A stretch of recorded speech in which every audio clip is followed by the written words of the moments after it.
Today, more from the Investment Manager's Frontline.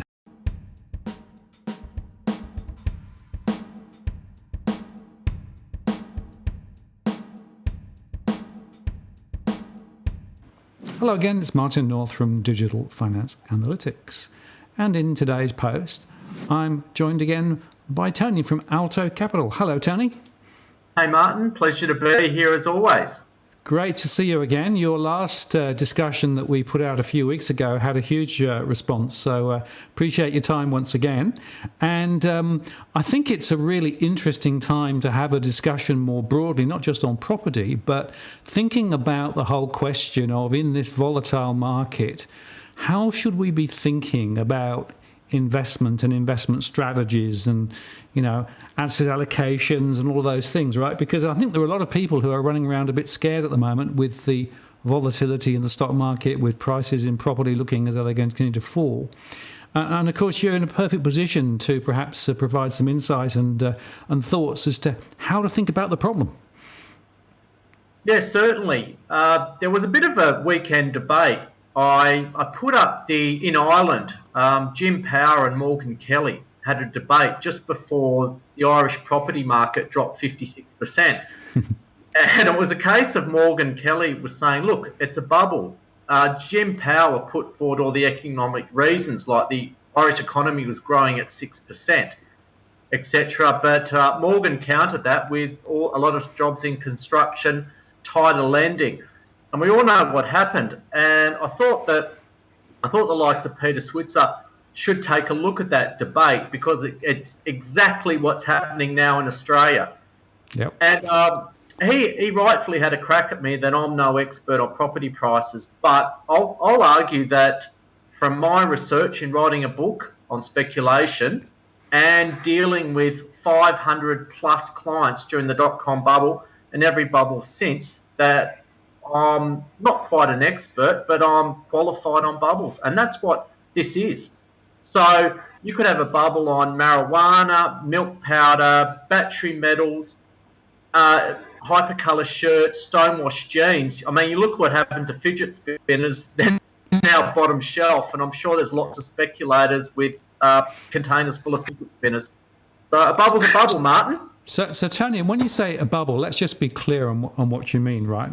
So you basically mean short-term exuberance that is not supported by fundamentals. Is that your definition of bubble, or do you have a different one? I think George Soros summed it up beautifully. He said that stock market bubbles don't grow out of thin air. They have a basis in reality, and that reality is distorted by misconception. Now, if you look at the long-term property graph, it's done bugger all for about 110 years. And property shelter. So you had some spikes, as I mentioned last time, post-World II. But again, with this growth in property, it became irrational exuberance, to say the least. And then you do have speculators. And James Goldsmith said, once you see a bandwagon, it's too late. So all these developers were speculating that they could do 4 to 5 townhouses and make massive profits. And that's not the case at all. So our most widely held and emotional asset became a bubble. And as I see it, is getting that median price to 1,157,000 was ludicrous. Now, I cop a lot of flack on Twitter, but I didn't see the last 10 to 12% coming, because that was stupid money, and I don't think like an idiot. Yeah, but it's interesting that even now, that a couple of the CEOs of the major banks in the last 2 weeks have said they don't believe that property is a bubble. And we've had various people in the construction sector saying the same. So they're still arguing that there is some fundamental connection between where property prices are, despite the fact they've fallen quite significantly now. So clearly, identifying a bubble and saying when it's got to the top that's not easy, is it? I think why I felt that the top was reached in .com. I was a couple of weeks early. I said, sell your crappy .com shares and buy Perth real estate. So that actually, in 2001, that was the right call. Battery metal stocks, I felt the top, but I was a day early there. So property, yes, I called it too early, but if you would have sold and rented since rents are falling. An interesting point, Martin, was I think there's a correlation between being a famous economist and how you read the charts. Because the higher level of public awareness of being a famous economist, they just don't see a bubble. I think that's relative to the level of denial. So, Well, yeah. it's interesting because, of course, in the last couple of weeks, more and more people have come out with more significant forecasts. Macquarie came out the other day with a more significant down forecast in terms of home prices. And we've had a few others too. So slowly but surely, a lot of people are sort of wandering into we think there are going to be falls. But you're right, insofar that there are still a few shining examples of people who are still refusing to see what's at the end of their face, really. And they're saying that the Australian economy is strong, but I'd rather have this from a position of a bit more weakness because things can only get better. But the economy, it's going to worsen. You'll see unemployment spike. The Reserve Bank, God knows what they're going to do with the cash rate at 1.5%. People need to realise that the long-term average mortgage percentage payments is 9.41%. So we've had this lower for longer mantra, but that will certainly change. And I think that was a key auction last weekend where a couple in Chatswood, they inherited this house. The mother died and they had a reserve of 1.75 and they refused to bid at 1.67. And to me, that's the psychology of a bubble. When you have like-for-like sales in the same street, the agent said, look, this house went for 2.2. It's unrealistic. And what could deflate certain areas is you have 4 or 5 sales where a few people panic and the agent can only go on the like-to-like sales. And I think that's where it's going to get ugly. And I went to school in Chatswood. I know the area quite well. It's a great place, but it's not worth the prices people were expecting. And I think that's going to be a trend. We're certainly seeing in our household surveys in some postcodes now multiple properties expect to come on the market. Quite a few property investors have decided that they should cut their losses. We're also still seeing more households now are still struggling to make those repayments and are basically saying, well, we think we're going to have to sell.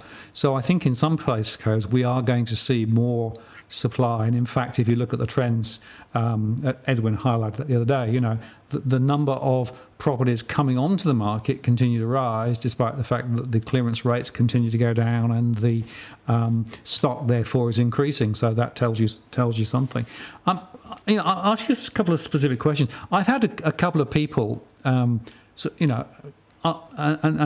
these are archetypal type questions that I'm getting. So one guy who's asked me, and I've had 4 or 5 people ask similar questions. They've been saving up for several years. They're first-time buyers, and they've got a reasonable amount of money sitting in the bank, right?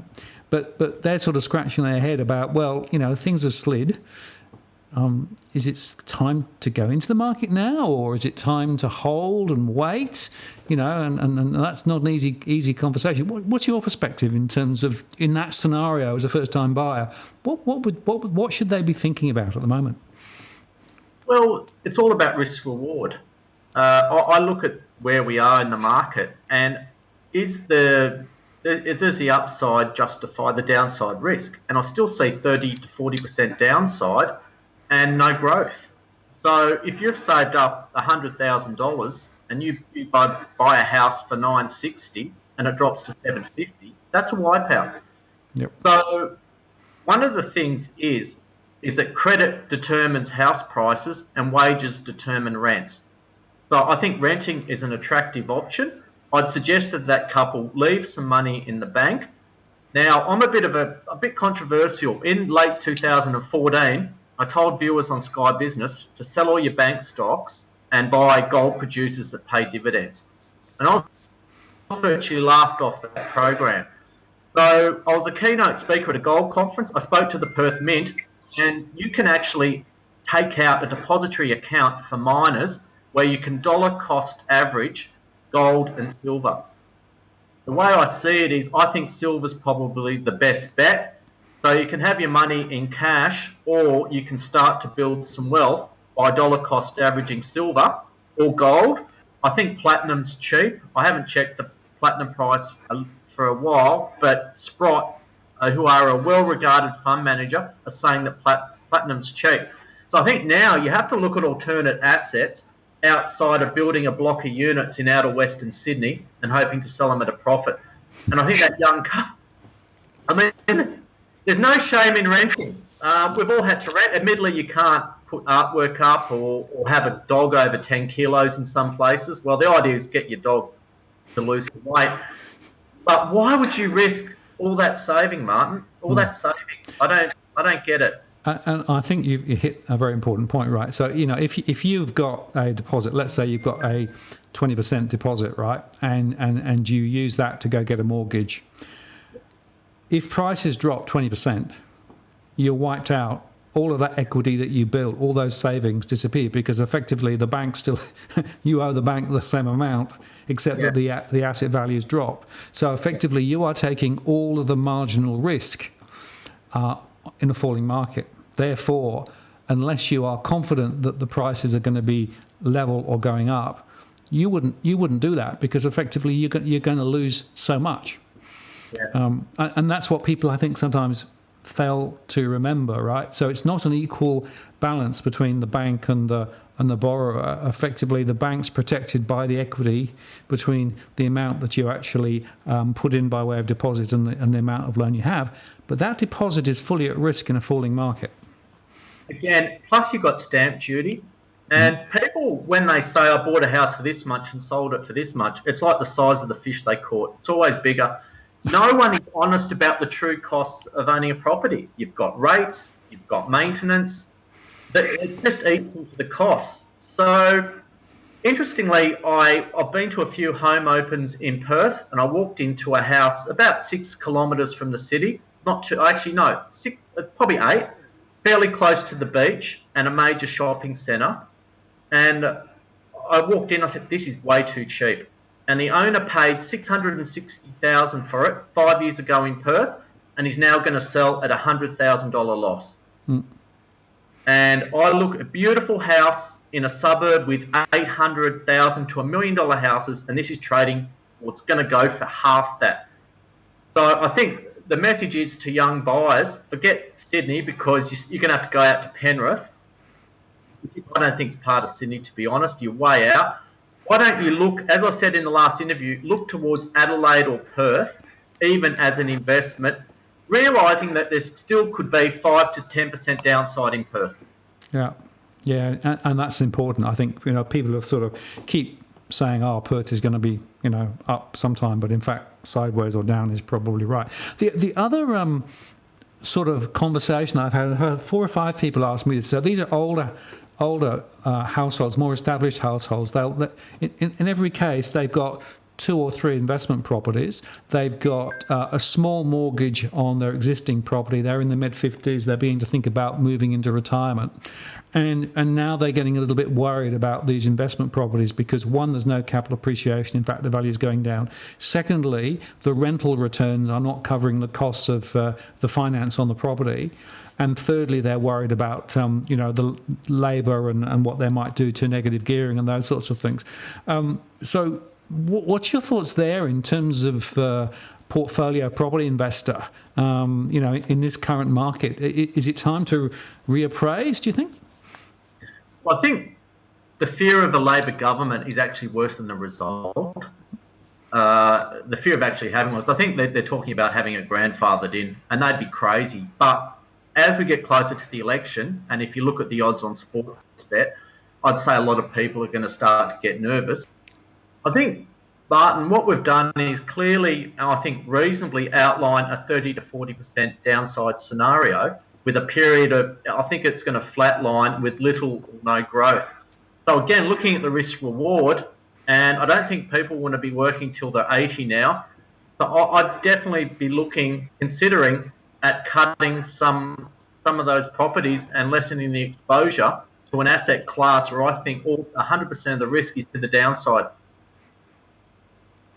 Right.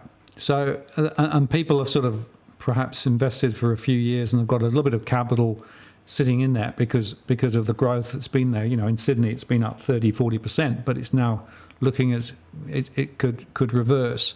So effectively, what's your thought? Move quickly, or let's see what happens? Because my thought is that if you wait, then you're going to see the prices continue to slide. So there may be a need to move quite urgently. I think if you're going to panic, you panic first. And if you've got some people in distress in a similar area, and if they can't move properties and start to lower their prices, then that's all the agent has to go on. So I think the best time to have sold was last year when the property peaked and there was beyond irrational exuberance, where you had auctions where people were falling over each other to buy places in the fear of missing out. Now it's Congo, the fear of not getting out. Yeah. And we saw that block madness, seeing those units go for up to $3 million. That's just totally ridiculous. Yeah. And that's not an accurate sign of the Melbourne market at all.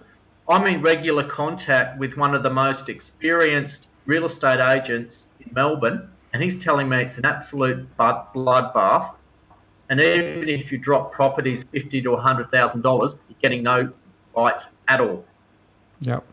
Interesting. And it's certainly, John Adams and I did a post the other day on the block and some of the stupidity around it. I'll put a link up because it's actually, I think, quite amazing what happened there. So I guess as we sort of move towards the end of this conversation, what about this concept of asset allocation and spreading the risks across different types of assets? In this sort of uncertain situation, is that a good thing, or do you think is that overrated? Well, I think what's happening in property and the banking stocks, which I wouldn't touch, Martin. I think some people still have to take risks. Now, I'm often early with my calls, but I think the biggest area of growth is the concept of juvenescence. And a British billionaire by the name of Jim Mellon has written a book called Juvenescence. Admittedly, it was a couple of years ago, but I think that's going to be the biggest growth. So this is where we don't live longer, but we live healthier years. So these companies that can develop non-addictive pain relief are going to do extremely well in the United States. So I'm a big fan of the Australian biotech sector. We have a number of companies that are trading at a third to a fifth of what they should be trading at. And to me, that spells opportunity, Martin. That's where I have my clients positioned. So what you're saying is you've got to take some risks. You've got to try and spot those opportunities, even in the sort of slightly uncertain times. What about those people with money in the bank and twitchy about bail-in and twitchy about the security of the banking sector overall? What's your thoughts there? But I think our banks were safe during the GFC, but if you read Kevin Rudd's notes, one of the big four almost fell over, and there were some second-tier banks that did the same. So again, I'd look at allocating some funds to a gold and silver account through the Perth Mint, and I'm not paid anything by the Perth Mint. They don't even know I'm mentioning them, but I think that makes sense. And I think you've got to have a period of asset protection, and you're going to have to take risks. But I think the financial doldrums will lead to a new breed of rubbish scheme like we saw with crypto and ICOs, which is an initial coin offering. And I think out of about 16 or 1700, most of them have gone to zero. Yeah. So I think the crooks are going to have an absolute field day with what's going to happen, and you've got a lot of gullible people, all these schemes. So what I'd certainly keep some money in the bank. If there are financial issues, I'm sure the Labor government, whether that's Shorten or another leader, would provide a guarantee, but in some cases not to the levels that we saw during the GFC. Sure, no, that's right. Trying to develop a strategy, right? So people who perhaps are a little less sophisticated in their financial dealings. I mean, what's the right way to begin to think about how to start developing a strategy? And where do you go? Where can you find help? I think it's a tough one, because you have, with the Royal Commission, you have a lot of financial planners that are there to simply put you in managed funds. Admittedly, a lot of the trail fees have changed, but I like an investment strategy to put it like putting together a band. I think you've got to have your drums and bass, the rhythm section. Again, I look towards an allocation to precious metals, fixed interest and cash. I think a lot of people need to do that. Then you look towards your rhythm guitar, which could be maybe a look at some of the better value gold producers that pay a dividend, because I think they're still going to outperform banks, even though a gold producer like Northern Star has increased about 700% in 4 years. So look towards some gold stocks. And I think once you've built that basis of your band, then look towards some undervalued small cap stocks on the market, which are going to provide ongoing opportunities for growth regardless of the market conditions. And these from biotech and small industrial. So I actually specialise in small caps. I've been doing it for 20 years. I'm right at the front line. And what I've done, Martin, is build some relationships with the best geologists and the best people in the biotech industry as well. So, yeah, I'm always here to look at strategies. But I think with what we're providing, it's quite unique. And a lot of the mainstream people wouldn't have heard of you, apart from that 60-minute story. Okay. Well, we're the nutters in society. Well, there's always a few, but we'll see in a few months whether, in fact, the trends continue to play out as we've been watching at the moment. I can't see any reason why the predictions for more significant falls in the property sector and more broadly perhaps are I think pretty much aligned.